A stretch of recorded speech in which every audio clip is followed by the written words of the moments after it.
bahas generasi komputer. Evolusi komputer ini telah dimulai dari abad ke-16 ya tadi. Perkembangannya menghasilkan berbagai perubahan dan improvisasi dari masa ke masa, serta juga akurasi ya. Bahkan sampai sekarang masih terus di-upgrade. Nah, generasi dari komputer ini ditandai dengan penemuan atau penggunaan komponen elektronika. Oke, kita akan bahas satu persatu untuk komputer generasi pertama dari tahun 46 sampai dengan 59. Nah, ini dibuat dari tabung kaca yang rapuh. Kita menyebutnya sebagai tabung vakum ya, atau tabung hampa nih yang sebelah kiri sini. Jadi komputer pada masa itu bobot dan ukurannya sangat besar. Keandalan komputer ini tidak cukup baik ya, dan tidak memiliki operating system seperti misalnya Microsoft atau Linux atau Android atau Apple. Jadi nggak ada operating systemnya karena masih menggunakan bahasa bahasa mesin atau machine language. Machine language ini bahasanya biner, hanya 0 1 iya atau tidak gitu ya, on atau off gitu. Bobotnya ini 30 ton ya, kemudian panjangnya 30 meter, tinggi 2,4 meter. Ya. Jadi bahasa pemrograman mesin waktu itu digunakan untuk melakukan perhitungan setiap waktu satu perhitungan setiap waktunya, dan butuh berhari-hari atau berminggu-minggu untuk menyetel perhitungan baru atau untuk merisetnya.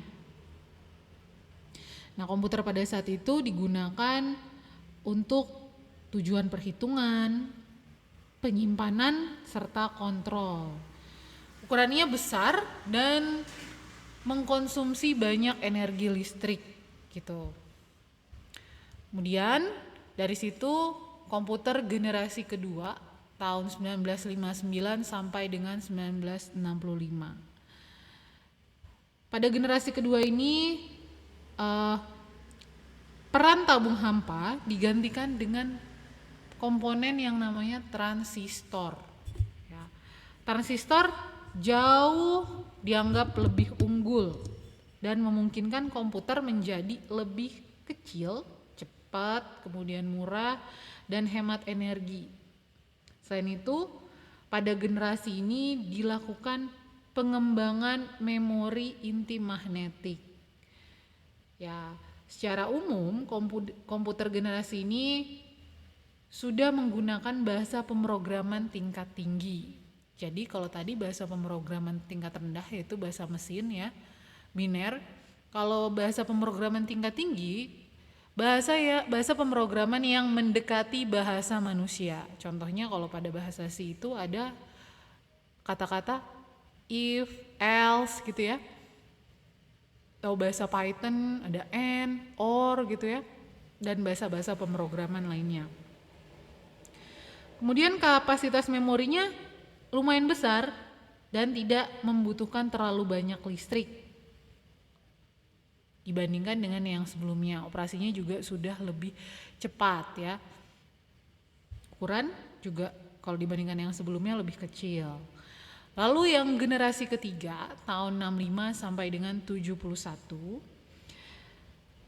ini dikembangkan komponen elektronik yang namanya integrated circuit atau dikenal dengan IC. Ini menjadi penanda komputer generasi ketiga. Jadi pada generasi kedua ternyata penggunaan transistor ini membuat komputer lebih cepat panas. Makanya mulai ditinggalkan secara perlahan dan menggunakan IC yang ditemukan oleh Jack Bill tahun 58, yaitu kepingan kecil tapi mampu menampung banyak komponen menjadi satu gitu ya.